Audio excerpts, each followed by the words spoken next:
Welcome back today match prediction and highlight. তো কেমন আছো তোমরা?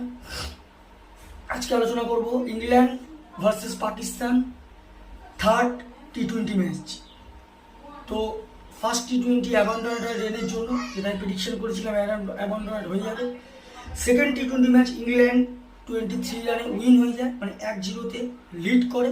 আর একটা থার্ড টি-20 ম্যাচ, টোটাল 4টি টি-20 ম্যাচ, যেটা খেলা হবে কার্ডিফের সোফিয়া গার্ডেন স্টেডিয়াম, কার্ডিফে খেলা। তো প্রথমে আলোচনা করব কার্ডিফের ওয়েদার কন্ডিশন নিয়ে। ওয়েদার যদি আমি কার্ডিফে দেখি, রেন আছে, 80 থেকে 90% চান্স আছে রেন আছে। তবে যে টাইমে খেলা, ইন্ডিয়ান টাইমে এটা রাত 11টা PM খেলা। আর যদি আমি ইংল্যান্ডের লোকাল টাইম দেখি, ইংল্যান্ডের লোকাল টাইমে সন্ধ্যে 6:30 PM খেলা। ওই টাইমটায় রেন হালকা আছে, 80-90% নর্মালি কার্ডিফে রেন আছে। কিন্তু ডিউরিং ম্যাচে 50-50 চান্স আছে রেন হবার। তাই এটা বলা যেতে পারে ফুল 20 ওভারও খেলা হতে পারে, কম ওভারও খেলা হতে পারে, খেলা বাতিলও হয়ে যেতে পারে, অ্যাবান্ডনেড হয়ে যেতে পারে। তো এই সময় 16 ডিগ্রি সেলসিয়াস যথেষ্ট কোল্ড ওয়েদার থাকবে। পিচ যদি আমি কার্ডিফ সিটিতে ক্যালকুলেশন করি, প্রথম কথা হচ্ছে কার্ডিফ সিটি রানের পিচ, টসে জিতে ফিল্ডিং নেওয়া দরকার। হাই স্কোরিং রান হয়, চেজ হয়, 200-এর মধ্যে চেজ হয়ে যায়। আর যেহেতু রেন আছে, টসে জিতে ফিল্ডিং নেওয়া আরও বেস্ট অপশান হবে, কারণ ক্যালকুলেশন করে সেকেন্ড ব্যাটের চান্স অনেকটা এগিয়ে থাকে। তো এখানে একটা কথা বলবো, টসে জিতে ফার্স্ট ফিল্ডিং নেওয়া দরকার। ইংল্যান্ডে যদি আমি প্রেডিক্টেড 11 দেখি, Philip Salt, Jonny Bairstow, Will Jacks, Sam Curran, Harry Brook, Liam Livingstone, Moeen Ali captain, Chris Jordan, Jofra Archer, Adil Rashid, rich Topley. পাকিস্তানে যদি আমি প্রেডিক্টেড 11 দেখি, স্যাম আয়ুব, বাবার আজম ক্যাপ্টেন, মোহাম্মদ রিজওয়ান, ফাকার জামান, সাদাফ খান और আবা আহমেদ। সাদাফ খান আর আবার আহমেদ মধ্যে একজন আজ খেলতে পারে।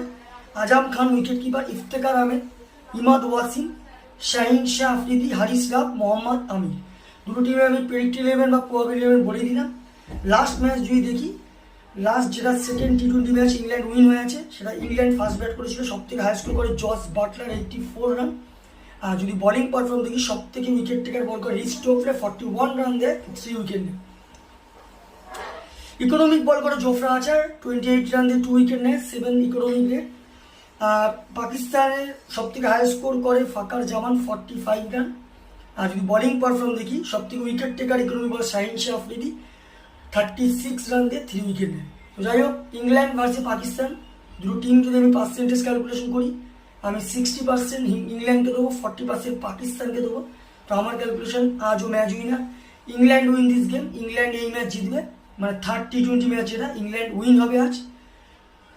টপ ফ্যান্টাসি পিক যদি দেখি, কারা কারা এই ম্যাচে পারফর্ম করতে পারে, ইংল্যান্ডে যদি টপ ফ্যান্টাসি পিক দেখি, Jonny Bairstow, Livingstone, Moeen Ali, Jofra আচারকে টপ ফ্যান্টাসি পিকের মধ্যে দেবো।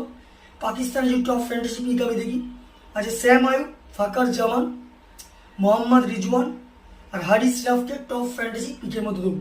রানের যদি এখানে ক্যালকুলেশন করা হয়, যদি ফুল 20 ওভার খেলা হয়, রেন যদি না হয়, ইংল্যান্ড যদি ফার্স্ট ব্যাট করে, তা আমার ক্যালকুলেশন ইংল্যান্ড 180 থেকে 190-র মধ্যে করবে, যেটা 15-20 রান ইংল্যান্ড উইন হবে।